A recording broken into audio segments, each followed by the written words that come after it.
త్వరగా వాడిని క్లోజ్ చేయాలన్నా. కరెక్ట్ బాబు. హైదరాబాద్ నుంచి కార్లోనే వచ్చాడు, మళ్ళీ కార్లోనే వెళ్తాడు.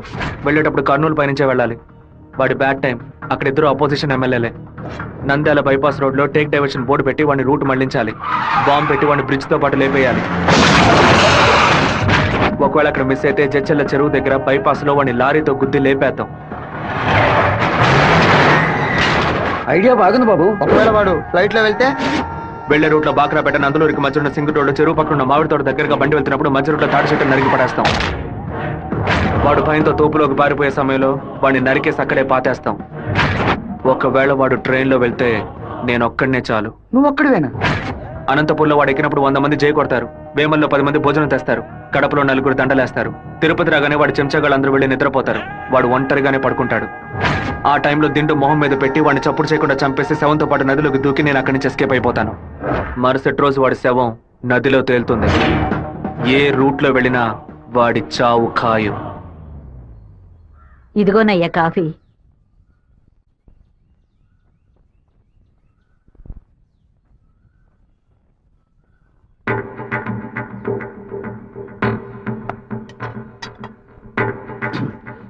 సుబ్బారావు, ఏమైందయ్యా? నేను 2 ముక్కలు తాగాను. దగ్గర పడకు. సుందరం బండి తీరా. అమ్మగారు ఎవరికి చెప్పకండి. ఇంట్లో వాళ్ళని ఏది తినదు. అర్థమైందా? గుండె గబగబా కొట్టుకుంటుంది. ఈ కాఫీ డాక్టర్కి ఇచ్చి ఇందులో ఏం కలిపారో కనుక్కోమని చెప్పు. డాక్టర్, మా అయ్యగారిని ఎలాగైనా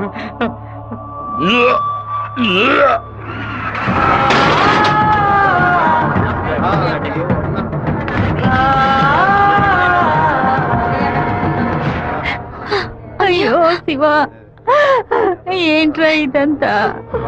అయ్యో భయపడకు శివ, నాకేం కాదులే. మన ఇంట్లో జరిగిన ఈ విషయం బయట ఎవరికి తెలియకూడదు. కొత్తగా ఎవరో ఇంట్లోకి వచ్చింది? కొత్తగా ఎవరు రాలేదన్నా? అయ్యా, పొద్దున బట్టలు తీసుకోవడానికి చాకల మా అదేగాడు వచ్చాడు. తర్వాత చేపలోడు వచ్చాడు. చేపలు కడగడానికి ఇంట్లోకి వచ్చారు. నాకే పాపం తెలియదయ్యా. ఎవరింటికి వెళ్ళినా ఒక్కడు నీళ్లు కూడా మింగే ముందు ఆలోచించే గుట్టక వేస్తారే. ఇప్పుడు ఎలా? మన ఇంట్లో నీళ్ళని తాగడానికి ఆలోచిస్తే అది తప్పు కదా గంగా. శివ, కొంచెం లోపలికి వస్తావా? మాట్లాడాలి. పొద్దున అందరి గురించి నీతో చెప్పాను. రాధికమ్మ కూడా వచ్చి వెళ్ళింది. ఆ విషయం మాత్రం నీతో చెప్పలేదు. అయ్యగారి కాఫీ కలిపేటప్పుడు తను కూడా వంటింట్లో ఉంది బాబు. ఏమంటున్నావు? అత్త ఎక్కడికి వెళ్ళారు?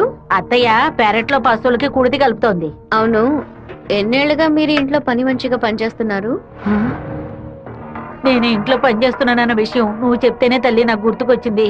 ఓ సరే, నేను అత్తయ్యతో మాట్లాడొస్తాను. పెరట్లోకి వెళ్తానని చెప్పిన అమ్మాయి అక్కడికి వెళ్ళలేదు, వాకిట్లోకి రాలేదు, తర్వాత కనిపించలేదు. ఎవరి గురించి ఏం మాట్లాడుతున్నావు? ఆ అమ్మాయి వదిలిన చెప్పులు కూడా వాకిట్లోనే ఉన్నాయి. కావాలంటే వెళ్ళి చూడు బాబు.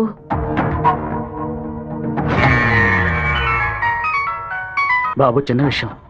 అయ్యగారు ట్రైన్లో వెళ్ళే విషయాన్ని ఒక అమ్మాయి ఫోన్ చేసి చెప్పిందని ఇక్కడ ఉన్నవాళ్ళు అనుకుంటున్నారు.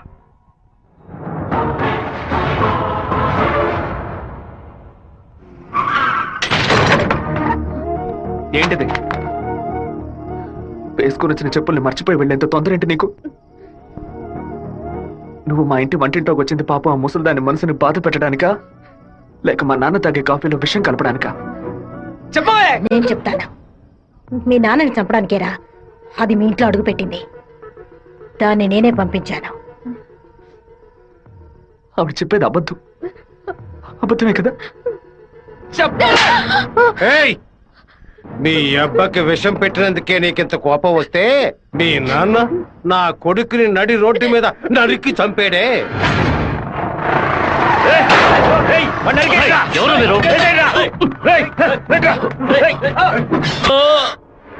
వాణ్ణి చంపి పారేయాలని ఆ రోజే నేను పగబట్టాను. కానీ మీ నాన్న పలుకుబడి అంతస్తు నన్ను ఆ పని చేయనీలేదు. ఒకరోజు నువ్వు మా అమ్మాయితో మాట్లాడుతూ నేను చూశాను. ఆ రోజే నిర్ణయించుకున్నాను, వాణ్ణి చంపడానికి ఇదే సరైన మార్గమని. పుట్టింది ఆడపిల్ల గనక దీని చేతికి విషం ఇచ్చి పంపాను. అదే మగపిల్లాడు గనక పుట్టుంటే వాడి చేతికి కత్తిచ్చి పంపేదాన్ని.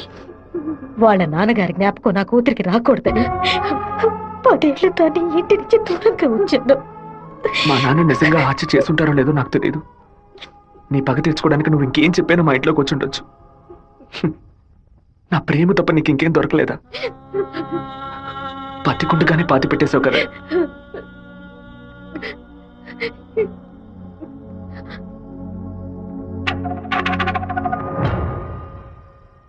మీరు మాట్లాడుకున్నదంతా నేను వింటూనే ఉన్నాను. నీ భర్త చావుకి నేను కారణం కాదమ్మా. నీ భర్త ఆశపడే ఎలక్షన్లో నించోలేదమ్మా. మన జాతి ఓట్లని విడదీయాలని రూలింగ్ పార్టీ వాళ్ళ దగ్గర 10 లక్షల రూపాయలు లంచగా తీసుకున్నారే, నీకు సిగ్గులేదు? నేను డబ్బు తీసుకున్నట్టు మీకు ఇంకా నిజాన్ని కప్పిపుచ్చాలని చూడకు. మర్యాదగా నామినేషన్ వాపస్ తీసుకో, లేదా నీ మొండెమే మిగులుతుంది. నువ్వు మాణిక్యాన్ని లేపాయి. ఏమన్నా ఉన్నా అప్పుడే ఆ నింద వీరభద్రం మీద పడుతుంది. ఓట్లు రూటు మారతాయి. నేను ఈ హత్యని చెయ్యలేదని ఈ ఊరే నమ్ముతోంది. నువ్వు మాత్రం ఎందుకు నమ్మట్లేదు? నా కొడుకు నీ కూతుర్ని ప్రేమిస్తున్నానని తెలియగానే వెంటనే వచ్చి నీతో చెప్పాలనుకున్నాను. కానీ నీకు తెలిసే తన మా ఇంటికి వచ్చిందని చెప్పింది. అందుకనే నిజమంతా నీకు తెలుసనుకున్నానమ్మా. ఎవరో చెప్పిన మాట నమ్మి పాపం తన మనసులో ద్వేషాన్ని నాటి ఇప్పుడు ఇలా తలదించుకునేలా చేశావే. పెళ్లి చేసుకుని చల్లగా ఉండాల్సిన పిల్ల తన జీవితాన్ని నాశనం చేశావే.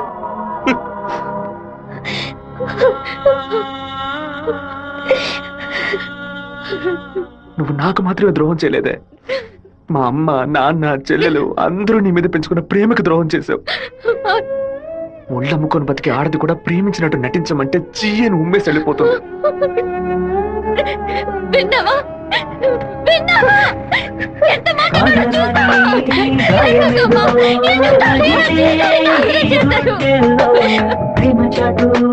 జీవితన ఎగిసే ఆవేదనలో ప్రేమించిన నా గుండెలకి ఇదివో బహుమానం.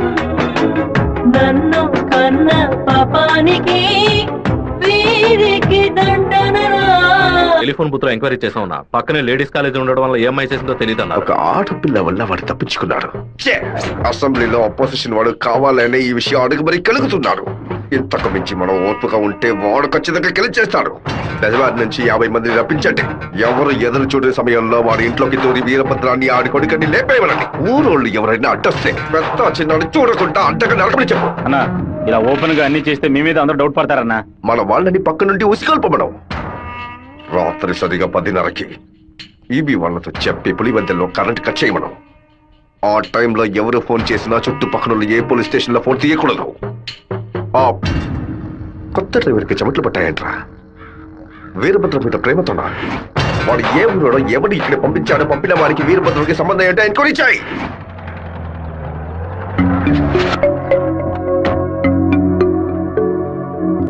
పెళ్లి ఏమిటన్నయ్యా? వద్దమ్మా.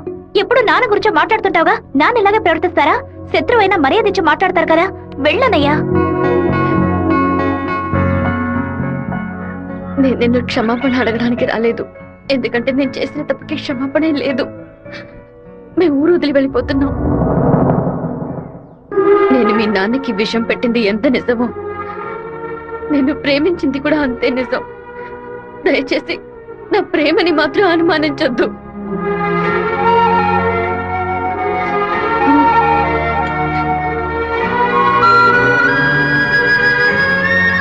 బావా, నీతో మాట్లాడాలరా. ఏదో అమ్మ మాట విని తెలియక తప్పు చేసిందిరా. క్షమించేవాడేరా మనిషి. నువ్వేంట్రా? మా ఇల్లు నాకు గుడి లాంటిదిరా. మా అమ్మ నాన్న దేవుడురా. ఆయన్ని చంపాలని ప్రయత్నించిన అమ్మాయిని ఎలా క్షమించమంటావు? నాకు అర్థమైందిరా. నీ దగ్గరికి మొదటిసారి అమ్మాయి వచ్చినప్పుడు నిన్ను ప్రేమిస్తున్నాననే అమ్మాయి చెప్పింది. పెళ్లి చేసుకుంటాననే కదా చెప్పింది. హత్య చేయడానికి వచ్చిన వాళ్ళు అలా అంటారా? నీ మనసులో అమ్మాయి లేదని నాకు ప్రమాణం చేసి చెప్పు. ఉందిరా, తను నా మనసులోనే ఉంది. కానీ ఇప్పుడు వచ్చి వెళ్ళింది నేను ప్రేమించిన రాధిక కాదు. బాబు శివ, నేను ఒకటి చెప్తే నువ్వు వింటావా? వెళ్ళి అమ్మాయిని తీసుకురా. నా తల నరుకుతానన్న వాడి తలని నరికి తీరుతానన్న పట్టుదలతో ఉన్నావు కదా. వాళ్ళ నాన్న చంపిన వాడి మీద అమ్మాయి కోపం ఉండదా? ఈ సీమలో పుట్టినటువంటి ప్రతి అమ్మాయికి ఆ పౌరుషం, రోషం ఉండడం సహజమే. మిత్రుడితో స్నేహం చేయాలి, వీరుడితో తలపడాలి, శత్రువుతో పోరాడాలి. కానీ ద్రోహికి మాత్రం ద్రోహం చేయకూడదు. ఆ రోజు కోడిని కోయిపోతున్నామని తెలిసి తట్టుకోలేక తలడిల్లిపోయిందే, అదే తన నిజమైన గుణం. నాకు కూడా ముందా పిల్ల మీద కోపం వచ్చింది. కానీ ఓ కుటుంబం పుట్టిన గడ్డ వదిలి వెళ్తోందంటే అది సగం ప్రాణంతోనే వెళ్తుంది. మిగిలిన ప్రాణం మనం తీసామనే పాపం వద్దు నాన్న. వెళ్ళి అమ్మాయిని తీసుకురారా. నా ప్రేమే దొరికిందా నీకు? ప్రేమించినట్టు నటించమంటే చీయను మొహం మీద ఉమ్మేస్తుంది.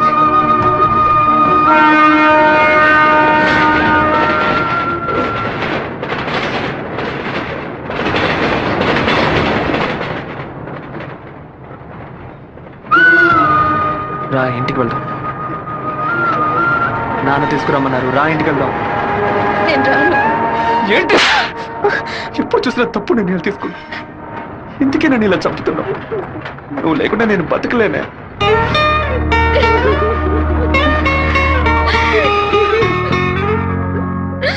నీకు ముఖ్యమైన విషయం చెప్పాలని ఒంటరిగా రానా? ఎక్కడికి ఒంటరిగా వెళ్తున్నారు? మాణిక్యం రమ్మని చెప్పాడు. కూడా ఎవరైనా తీసుకెళ్ళండి. ఎవరైనా తీసుకెళ్దామంటే భయపడుతున్నాడు. ఒంటరిగానే వెళ్ళొస్తాడు. వద్దొద్దు సుబ్బారావు, అయ్యా అన్నతోటి వెళ్ళు. సరేనే. ఓ 2 కత్తులు తీసుకెళ్ళు. ఇవ్వు. నువ్వు లోపలే దాక్కుని చూడు. బెజవాడ పెద్ద దగ్గర ఎంక్వైరీ చేశాను. ఆ డ్రైవర్ ని పంపించింది మురళీ ట్రావెల్స్ గోవిందరాజు. వాడికి వీరభద్రానికి పెద్ద లింక్ ఉందన్నా. పెట్రోల్ బంక్ వెళ్ళాడనా? వెళ్ళే సాకుతో మన ప్లాన్ లీక్ వచ్చేస్తాడేమో. వెళ్ళి వేస్తాడ్రా. అన్నా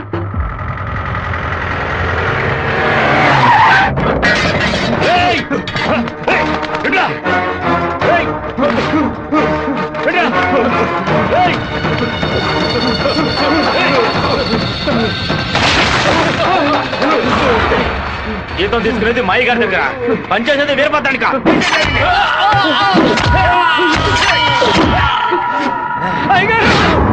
మన సత్యమూర్తి అన్నని దగ్గర మనుషులు చంపేశారయ్యా.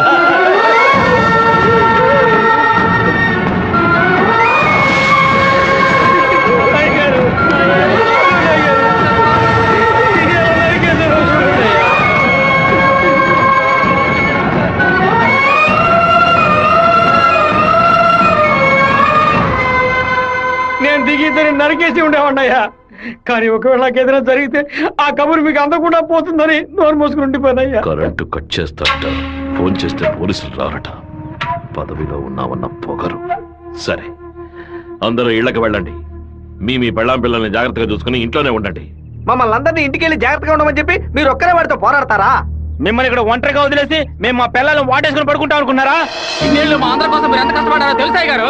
ఈ రోజు మీకు సమస్య వస్తే మేము ఎలా ఊరుకుంటాం అనుకున్నారు? మేమేం చేతగాని వాళ్ళం కాదు. ఒకడు మీ ఇంట్లోకి దూరి మీ మీద చెయ్యేశాడంటే అదంతా మేము సత్యాగా జరుగుతుందయ్యా. శివ, సత్యమూర్తి అన్నింటికి పోలీసులు ఎంక్వైరీకి వచ్చారంట. ఎంతమంది వచ్చినా సరే ఒక్కళ్ళు కూడా వదిలిపెట్టాం. నరికి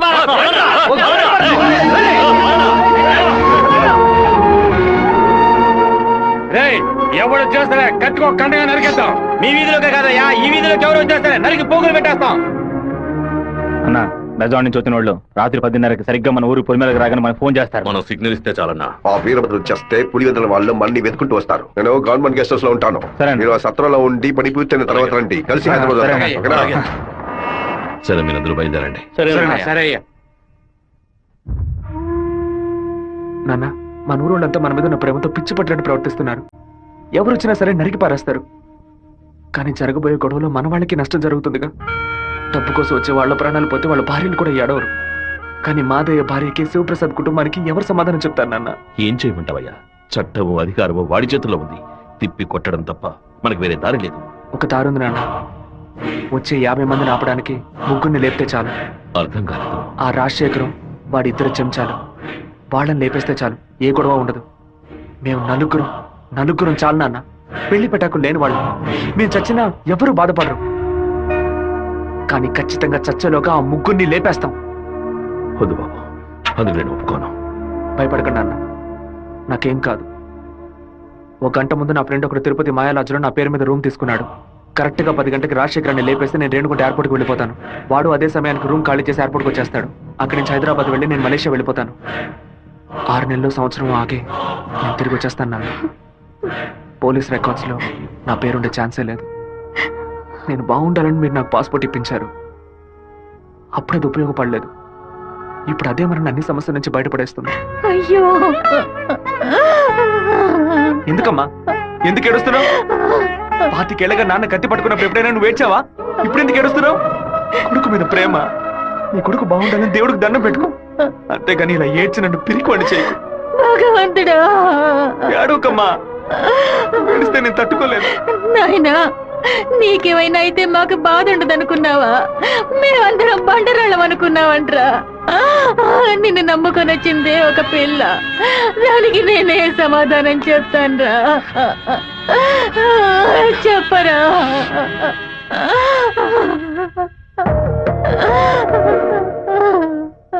చెప్పు, నేను ఇప్పుడు ఏం చేయను? ఇన్ని రోజులు ప్రతి ఒక్క కత్తి వెనక రక్తం మాత్రమే ఉంటుందనుకున్నాను, కానీ ఇంత పెద్ద పోరాటమే ఉంటుందని ఇప్పుడే నాకు అర్థమైంది. నేను వెయిట్ చేస్తుంటాను, తిరిగి వచ్చేంత వరకు వెయిట్ చేస్తుంటాను. మీరే చెప్పారు కదా నాన్న, కోపిష్టి కత్తి పడితేనే తప్పు, కాపలావిడ పడితే తప్పు లేదని.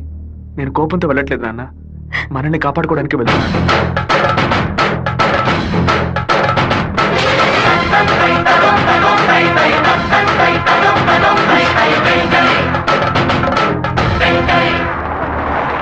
సార్, మీరు ఊరెళ్ళే వరకు డిఎస్పీ మీతో ఉండమని చెప్పారు సార్. ఊళ్ళో కరెంట్ కట్ అవగానే అన్ని ఫైర్ స్టేషన్లకు ఫోన్ చేసి ఊరు తగలబడిపోతుందని చెప్పండి. సరే. ఫైర్ ఇంజిన్ వచ్చేలాగా ఊళ్ళో ఉన్న గట్టి వాళ్ళన్నింటినీ తగలబెట్టేయండి. పోలీసులే మనం పిలిస్తే రారు, ఫైర్ మ్యాన్ ఎవరు పిలిచినా వస్తాడు. ఆడవాళ్ళని పిల్లల్ని పాకల్లో ఉండొద్దు, జాగ్రత్తగా ఉండమని చెప్పండి. సరే. నేను బ్రహ్మచారినే. నాకు పెళ్లి కాలేదని అప్పుడప్పుడు బాధపడుతూ ఉంటా, కానీ దానికి ఒక అర్హత ఉందని ఇప్పుడు తెలుసుకున్నా. మన సత్యమూర్తాన్ని చంపిన ఆ దొంగ నా కొడుకు పీక్ కొరికి రక్తం తాకుండా వదిలిపెట్టు బాబు.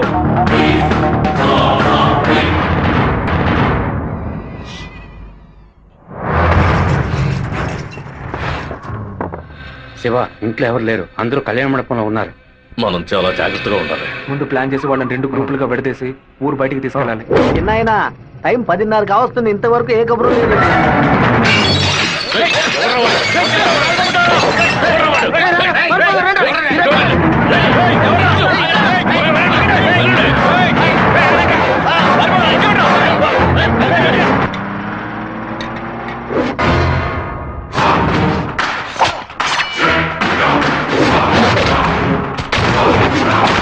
మేమంతా ఇక్కడ సిద్ధంగానే ఉన్నాం.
ఫోన్ చేయట్లేదన్నా. ఊళ్ళోకి వెళ్ళి చూద్దాం పదండి. వాళ్ళు పక్కనే ఉన్న రైలు పొదలో ఉన్నారు.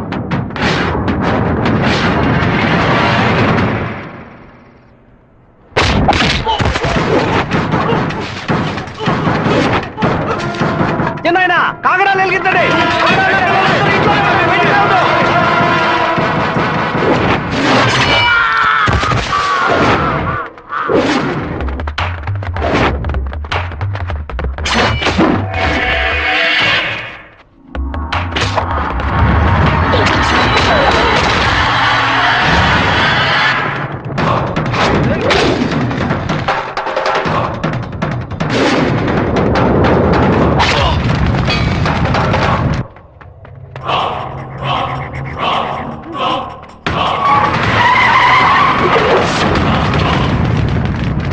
అన్నా, ఏంటన్నది? మన రమ్మని బాలే పని పూర్తి చేసినట్టున్నారు.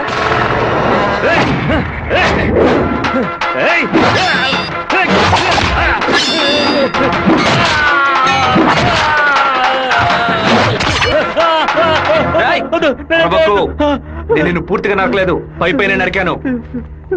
నేను చెప్పినట్టు విని నడుచుకున్నావు అంటే నేను ఇలాగే ఎత్తుకెళ్ళి ఇక్కడున్న జనరల్ హాస్పిటల్లో చేర్పిస్తాను, బతికిపోతావు. లేదు, ఇక్కడే గిలిగిలా కొట్టుకుని చావు, నరికిన చోట మట్టేసి వెళ్ళిపోతాను. ఏమంటావు? నేను చెప్పింది చెప్పినట్టు చేస్తాను. వీరభద్రాన్ని అమ్మోరు గుడి పక్కన ఉన్న కొలం దగ్గర బంధించి ఉంచామన్నా. నిజంగానే అంటున్నావా? అన్న వెంటనే రా అన్నా. అన్నా ఎక్కడికి వెళ్తున్నారు? ఏయ్, వాడి నా చింతతో నరకాలరా. ఇప్పుడు బయటికి వెళ్తే రేపు పోలీసు వాడికి రాక్షాయి కూర్చుంటాడు. అయితే ఒక పని చేయి, వాళ్ళకి తెలియకుండా కార్ని వెనక్కి తీసుకురా. ఇది కూడా తాళం.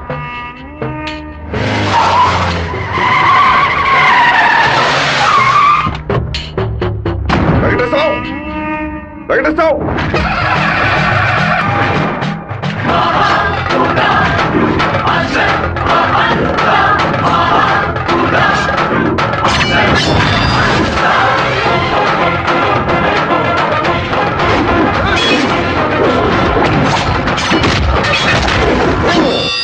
రారా, రా రా రా రా.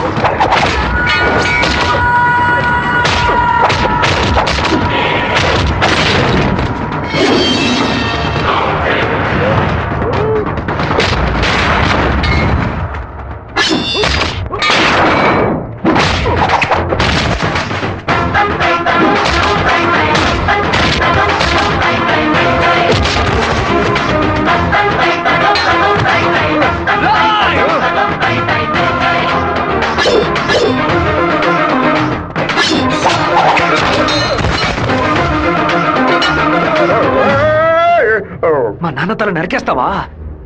నా కుటుంబాన్ని లేపేస్తావా? పదవిని ఉపయోగించుకునే డబ్బు కోసం నువ్వేమైనా చేస్తావు. నిన్ను ఎదిరించిన వాడు శత్రువు. రేయ్! చెట్ట వాళ్ళంతా కలిసి మంచి వాళ్ళని అంతా చేయగలిగితే ఇక దేవుడు ఎందుకురా? గుళ్ళెందుకు? నాకు నా కుటుంబం ముఖ్యం, నా ఊరు ముఖ్యం. మా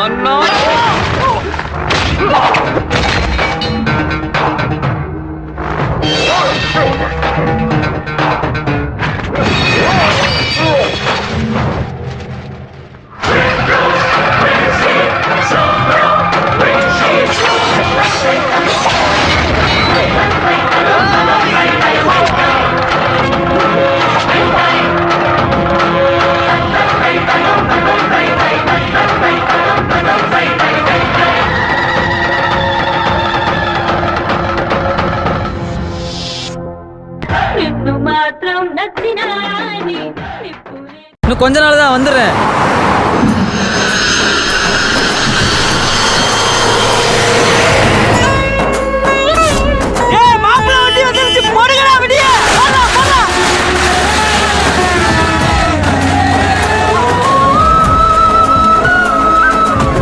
என்னடா மாப்பிள்ள எப்படிடா இருக்க?